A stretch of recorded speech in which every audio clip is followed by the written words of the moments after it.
பக்கவாதம் இல்லாத சமுதாயத்தை உருவாக்குவோம். டே 62 பக்கவாதத்தில் கை வேலை செய்ய தேவையான பயிற்சிகள்.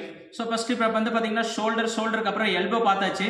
அதுக்கப்புறம் பார்த்தீங்கன்னா இங்கே 2 ஜாயிண்ட் இருக்கு. ஒன்று சுப்பீரியர் இன்டீரியர் ரேடியல் ஜாயிண்ட், அதாவது ஃபோராம். இந்த ஃபோராமில் பார்த்தீங்கன்னா நிறைய பேத்துக்கு கை பார்த்தீங்கன்னா இப்படியே வளைஞ்சு இந்த மாதிரி இருக்கும். அப்படி இருந்துச்சு அப்படின்னா இந்த எக்ஸசைஸை ப்ராக்டிஸ் பண்ணாதான் அதுக்கு அடுத்தபடியே கை விரல் வேலை செய்யறதுக்கு போக முடியும். இந்த எக்ஸசைஸ் எப்படி பண்ணணும்னு பார்த்தீங்கன்னா ஃபர்ஸ்ட் நம்ம நார்மலாக சிம்பிளாக உட்காந்துருக்கோம்னா ஃபர்ஸ்ட் இந்த கையை இப்படி வச்சிருக்கோம்னா இப்படி தூக்கி போட பார்க்கணும். இப்படி வச்சுட்டு இப்படி மெல்ல தூக்கி போட பார்க்கணும். இப்படி தூக்கி போட பார்த்தா தான் இந்த கை வெளியில திரும்பும். இந்த ஃபார்ம் அதாவது வந்து இதை பார்த்தீங்கன்னா இந்த பகுதி வந்து கையோட பகுதி வந்து உங்களை பார்த்த மாதிரி வரணும். யாருக்கெல்லாம் வந்து இந்த மாதிரி இல்லையோ ஃபர்ஸ்ட் இந்த பயிற்சியை பண்ணணும். இந்த கையை நீட்ட சொன்னா இந்த மாதிரி வரணும். இந்த மாதிரி வரல அப்படின்னா இல்லைன்னா இந்த மாதிரி வச்சுட்டு இப்படி மெல்ல திருப்பி போட வைக்கணும். இது எவ்வளவு முடியுமோ அந்த அளவுக்கு பண்ண வைக்கணும்.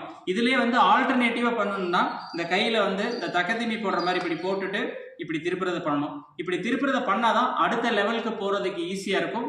கையும் கை விரலும் வேலை செய்ய ஆரம்பிக்கும். இதோட கண்டினியூவேஷன் அடுத்த வீடியோல பார்ப்போம். தேங்க்யூ.